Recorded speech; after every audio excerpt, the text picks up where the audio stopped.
a Queens by the Minute exclusive.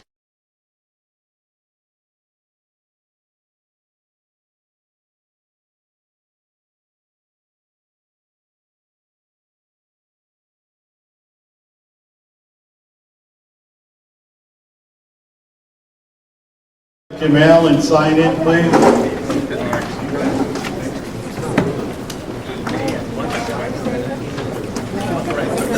We have a busy schedule. We have a public hearing, a presentation, and a regularly scheduled board meeting.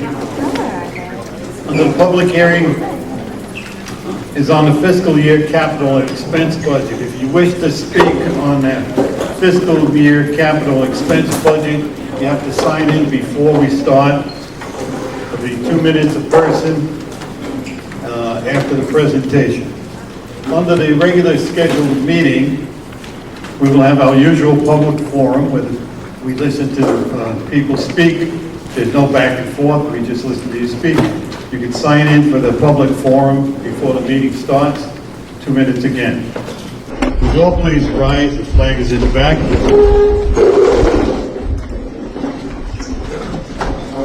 I pledge allegiance to the flag of the United States of America and to the republic for which it stands, one nation, under God, indivisible, with liberty and justice for all. Come over here, sir. Come on. No, you're not. We have with us tonight the chairman of the board of Christ the King High School, Surfing Maltese. We have the principal, Peter Manarino, and our host, the president, and our host, Michael Michelle.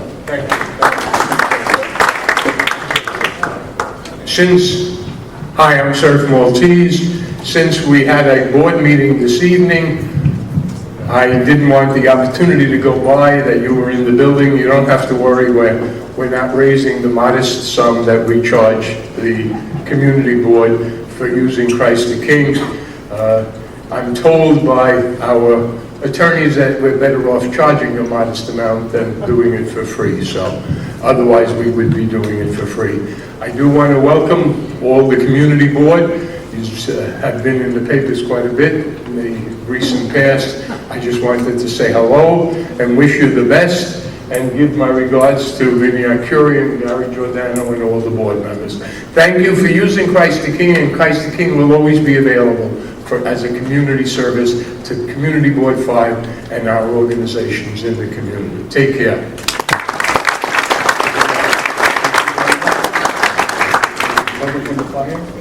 Yes. Yes. So it's a little warm in the building because they recently had a fire and they recovered quickly because they knew we were coming tonight. Thank you, gentlemen. We have the presentation portion. And now we go to the public forum. And the public forum is where we listen to if we could listen to the people, we're going to try. All right? So, simple rules based on the number of people, 2 minutes, no personal attacks, no foul language. When you hear the bell ring, that your 2 minutes is up, please end. The first, and you're going to go to that microphone to my left back there, where Donald is. First speaker is Dawn Scala. Is Dawn here?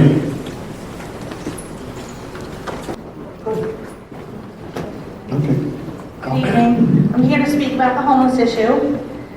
If any of you were at the Maspeth public hearing for the homeless shelter being proposed there, you would have heard me tell the audience that from 2007 to 2015, homelessness overall was reduced in the United States by 13%, but for that same time period, it has increased 41% in New York State.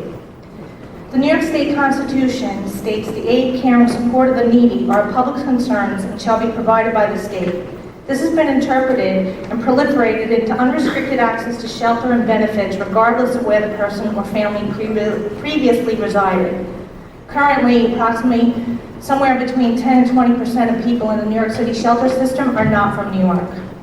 Why do New Yorkers have to shoulder an ever-increasing burden of out-of-state homeless who come to New York? In 1784, New York State established a residency requirement of 1 year to receive assistance and shelter. This was changed in 1969. It's time to bring back a residency requirement. Why aren't our local politicians banding together to enact a change to the New York State Constitution? We cannot effectively provide services for New Yorkers. Why do we continue to allow outsiders to further overburden the system? Enough is enough. If our elected representatives will not pursue this fight, we will find and elect ones that will. Thanks. Thank you, busy schedule, so let me introduce Elizabeth first. Wherever you want to be.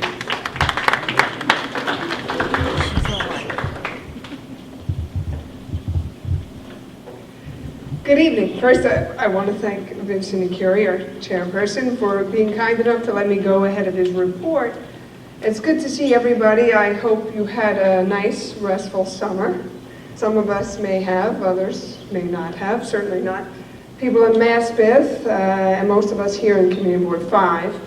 And so let me get right into what's going on with the Maspeth proposed shelter. Some of us were surprised when the mayor's office, also the Department of Homeless Services, whichever one you would like to say that they're not independent of one another, it's Mayor de Blasio's administration. He's already put 17 shelters in Queens since he's become the mayor. He hasn't been successful yet here in Community Board 5, but he would like to be. You know, months or years ago, there was talk of Glendale. That is still continuing. I know that community residents have a lawsuit and it's going through its motions, but Mayor de Blasio, for some reason, he has not discussed it with me or any of my colleagues in Queens in particular. He just feels that we don't have our fair share. And it was clear from the meetings that his office had with my office and also in the presence of the community board and other elected officials that he would like to do something here. But what is hypocritical of the mayor, and I've said this on a number of occasions and I have not changed my mind, and this is why, part of the reason that I filed a lawsuit against his administration is that he knows hotels are the wrong answer. He says that he's going to stop doing it, but he continues. Back in the late winter, there was horrific murders of a whole family in Staten Island, where he went to press thereafter and said, that's it, we're not going to do this anymore. But since then, he's increased the number of families and people living in hotels as shelters by 50%. So he says one thing and he does another thing, and clearly this mayor and his administration cannot be trusted. We have a target on our back, but he's been successful in other areas. I'm going to talk a little bit more about my lawsuit, which is different than any other lawsuit that has been put forth in the city of New York against the siting of shelters at hotels, different from previous lawsuits, and it's about something new and unique that's happening under the de Blasio administration. You've probably heard about these so-called cluster sites. And what they are, they're regular apartments. Some of them are in better shape than others, but they're certainly more stable than hotels. And the fact of the matter is, they're legal. But the mayor and his administration is letting these types of contracts expire. And the families are either going to go into hotels or onto the streets. It's rare that they're able to find an apartment or stay in these types of apartments because, unfortunately, they don't have good credit. Now, I don't want families on the street, and I could empathize and understand. Certainly, Sarah Feldman, she was brave enough to get up here in front of the community board and talk about her own personal experience. These are people, I understand that. They need real shelter. What is not right is for our city to put them in substandard housing. And shelters that don't have kitchens is substandard and illegal, and that's part of the reason I'm suing the administration. So we have our first court appearance on September 27th. I will keep you posted every step of the way. And you've probably heard since we had the Community Board 5 meeting back on August 31st, the owner of the Holiday Inn, Mr. Patel, one of the owners, is also of the same family, whether it's himself as main owner or part owner, involved with the Quality Inn on Queens Boulevard. It's not Community Board 5, it's not my district, but it is another example of the mayor putting a shelter in Queens. It has not, 100% of the units have not gone to housing homeless families, but a significant number of the units have. One of the letters that you might have seen a copy, and there's plenty of copies here tonight, is a letter that I wrote to Intercontinental Corporation, which owns the franchise Holiday Inn Express. In August, after this announcement was made that the mayor wanted to make a shelter at that location, I wrote to the president of that corporation, and I said, this is not good. You know, anybody who went away in this community in the month of August probably didn't stay at a Holiday Inn. And I said that this was hurting their brand, and it certainly was. And they wrote back to me, and a copy of that letter is circling about, right around the same time when the owner said, we're not gonna make a deal with the city. We're not gonna turn this hotel into a shelter.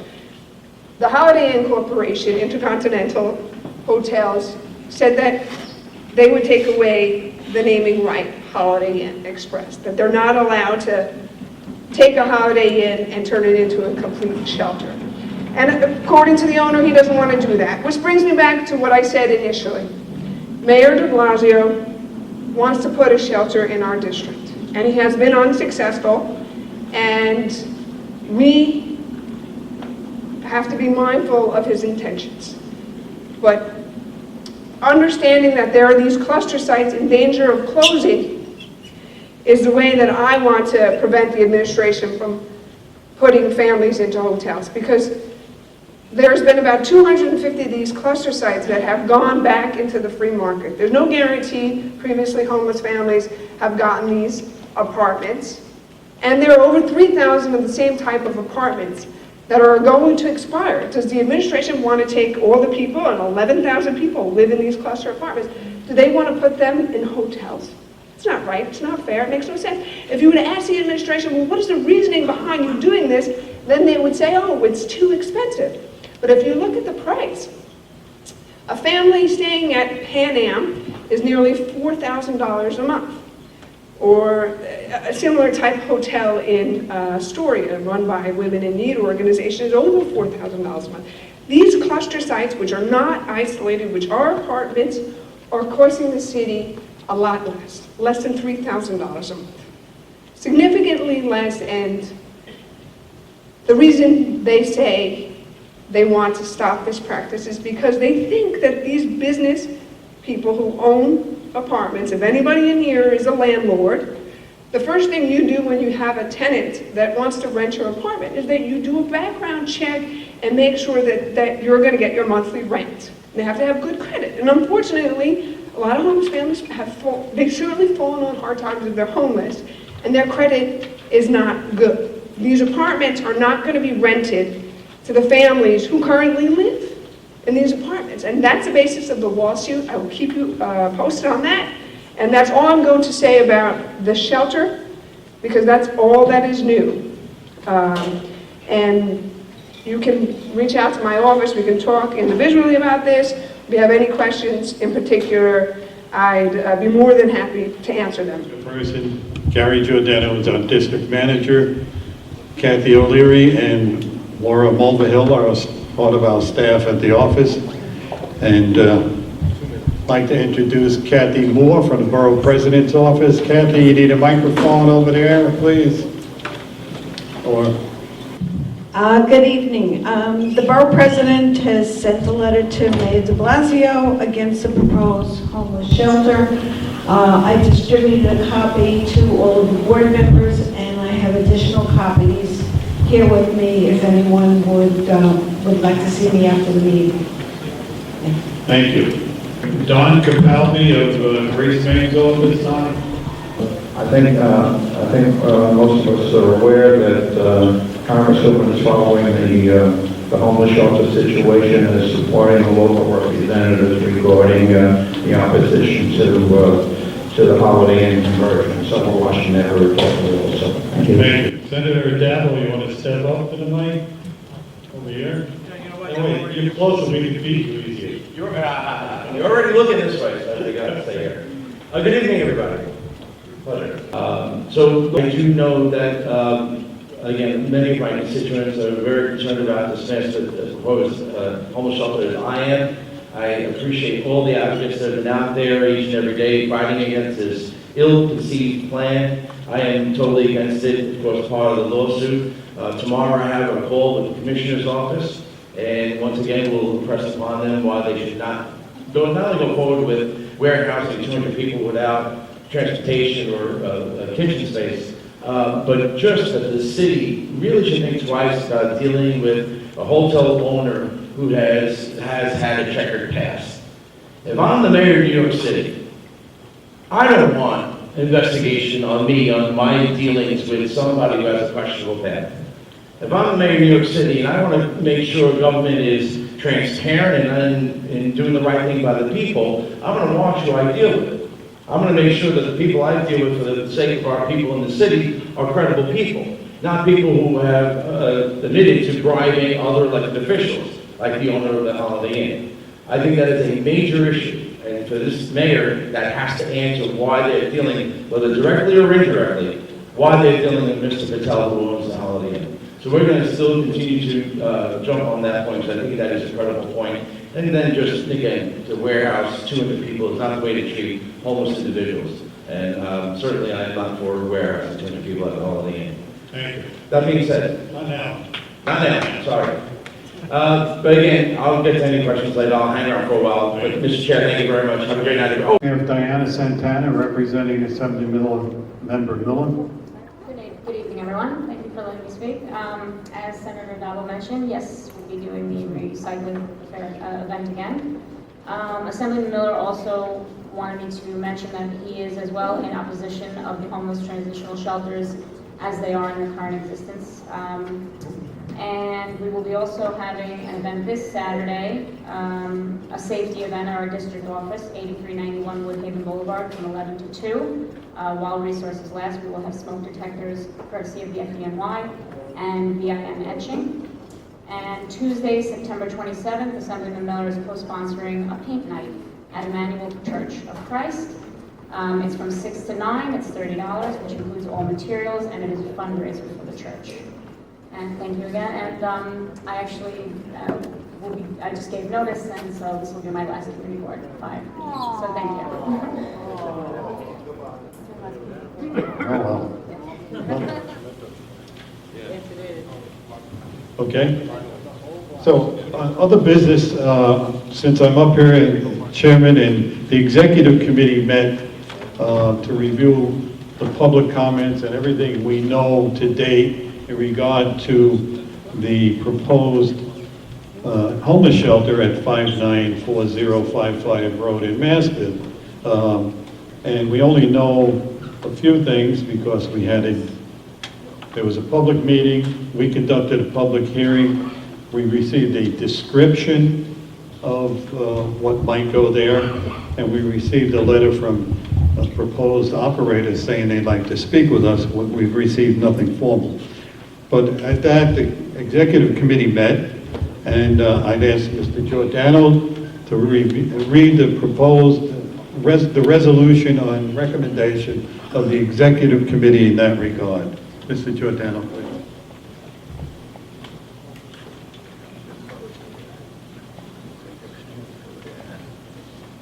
All right, so you all received a copy of this.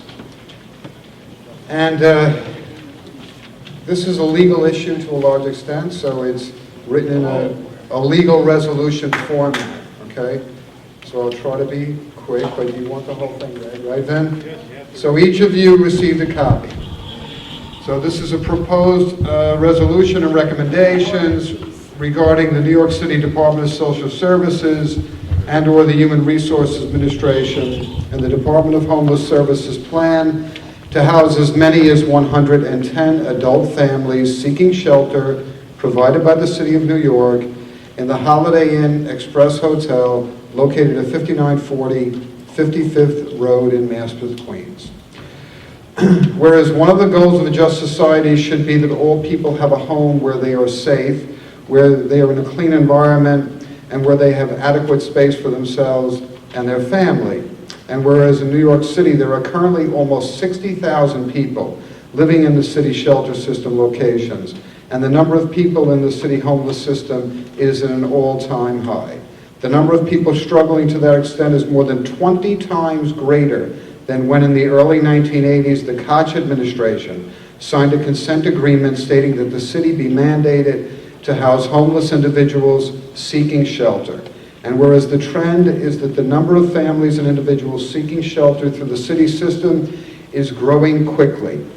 Whereas some homeless people are employed but don't earn enough to pay the often very high price of rent for an apartment in one of the 5 boroughs of New York City. Many others that are in the New York City homeless shelter system have mental health problems and or substance abuse issues to overcome. And whereas the cost of housing homeless individuals and families when they do not have a subsidized apartment can be more than $4,000 per month in the New York City shelter system. And whereas for more than a decade the number of people moving to our safer city from other parts of the USA and from other countries caused rents, the price of houses, and land to become beyond the reach of many working class people. These housing and land costs have caused tens of thousands of people to have to move out of our city to where the cost of living indoors can be much less than half of what a home costs to rent or to buy in New York City. And the fact that more and more people from other states and localities have been coming to New York City and quickly applying for shelter has increased the pressure on responsible city agencies to provide shelter. Estimates for city fiscal years 2015 and 2016 clearly indicate that almost 20% of adult homeless families registering for shelter in New York City have their most recent addresses at a location outside of the city of New York. This compares to 3% of homeless families previous to 2015 being out-of-state residents. Whereas the plan in question to house at least 220 people in 110 rooms at a 5-story tall hotel that lacks kitchens in the rooms is severely out of character with the surrounding community of 1- and 2-family homes. And the site in question at 5940 55th Road in Maspeth is located in an M1-1 zoning district and is a designated industrial business zone, or in a designated industrial business zone. Although a transient hotel may be permitted in this type of the zone, the proposed use is not for a transient hotel, but rather for a residential use. And the hotel site in question is not well served by public transportation, as the site is not in reasonable walking distance to a train station and is not well served by public bus lines. And it is important to state that while we may not have any homeless shelters directly in District 5 Queens boundaries, the Pan Am Motor Inn hotel site, where 200 families are sheltered, is only a few blocks from the northern boundary of District 5 Queens. The same is true for the former Metz Motel site on Queens Boulevard, where 76 families are sheltered. In addition, the Red Carpet Inn at 980 Wyckoff Avenue, which shelters up to 35 families, and the Flushing family residence at 1226 Flushing Avenue, which is at the corner of Wyckoff Avenue, are at our border with Community District, it should read 4 in Brooklyn. Okay. The current city administration and city agencies responsible for providing some form of shelter to those registering at the Bronx Intake Center because they are homeless indicates that the demand for shelter is so great that they are forced to virtually seize the Holiday Inn Express and other hotels to house those in need of a home. There is a growing trend, especially in Queens, to pack homeless families, including families with children, into hotel rooms, an environment where people have so little space and where they live overwhelmingly with people having serious needs is far from a healthy environment. This cramming of people should cease. Therefore, be it resolved, the Community Board 5 Queens is opposed to the plan of trying to cram 110 homeless adult families into the proposed shelter at the Holiday Inn Express located at 5940 55th Road in Maspeth, Queens. Instead, the mayor of the city of New York and responsible city agencies should make every effort to find reasonably sized apartments for homeless families and individuals, subsidizing rent for a reasonable time period, instead of paying so much more to house people in shelters and hotels. Housing 220 or more people in 110 living spaces at the Holiday Inn Express Hotel at 5940 55th Road in Maspeth, as proposed, is significantly out of character with respect to the surrounding community of 1- and 2-family homes. They should see to the prompt renovation of apartments under the jurisdiction of the New York City Housing Authority, which are vacant because renovations are needed to make the apartments livable. The Housing Authority reportedly has more than 2,000 vacant apartments requiring repairs, according to an audit performed by the Office of the New York City Controller. 2,000 vacant apartments. The city should acquire and see to the prompt renovation of abandoned and vacant residential buildings so that at least some apartments in these renovated buildings can be allocated to those who have registered with city agencies as needing a place to live. And finally, the city should prioritize the quality mental health services, substance abuse prevention and intervention services, education and employment training, and life skills development that are vital to so many who are homeless or would be if they were not crammed into New York City shelter situations. So that's the committee's report. Shall we proceed? We'll take a vote. Mr. Giordano? Any questions? There's no questions to take. Walter? I can't see you back there, that's why. You throw out numbers about that 20% of adult homeless families registered in the shelter system have their most recent address and location outside the city of New York, compared to 3% for the year 2015. Should cite where you got those numbers. Where did you get those numbers? Well, prior to 2015, we got verbally from the Department of Homeless Services. And I have notes with regard to a meeting that we had with them at a Budget consultations. I think you should say that, because throw numbers, you know, when we throw them in there. So according to the I think agency. you should, yeah, I think you should say according to the agency. The second is, instead of saying the former Mets Motel, I believe we should be pretty positive, and it's called the Metro Motel, 73-00 Queens Boulevard, Woodside. Very good. Okay, we'll make those two corrections. Anything else? If not, we'll call the roll. Mr. Giordano? Okay. Mr. Arcuri? Aye. Toby Block? No. Bob Shimelli? Walter Clayton? Peter Comber? 4. Thank you, Peter. Henry Cross? 4. Pat Crowley? Brian Dooley? 4. Jerry Drake? 4. Dmitro Fikowski? 4. Sarah Feldman? Against, right? Stephen Fiedler? 4. Angela Giovanello? Pat Grayson? 4. Fred Howard? 4. Fred Hofferly? Paul Kersner? 4. John Kilcommons? 4. Kathleen Knight? Mike Locascio? 4. John Meyer? 4. Lydia Martinez? Kathy Massey? 4. Alex Moreau? 4. Eileen Maloney? Peggy O'Kane? 4. Michael O'Kane? 4. Don Passantino? 4. Mike Porcelli? 4. Ted Renz? 4. Kelvin Rodriguez? 4. Luis Rodriguez? 4. Lee Rottenberg? 4. Walter Sanchez. David Sands. Carmen Santana. Against. Connie Santos. Lorraine Shuley. Kathy Sumsky. Jean Candler. Barbara Toscano. Mariana Zero. I get everybody? Paul Holden. Anyone else? Thank you.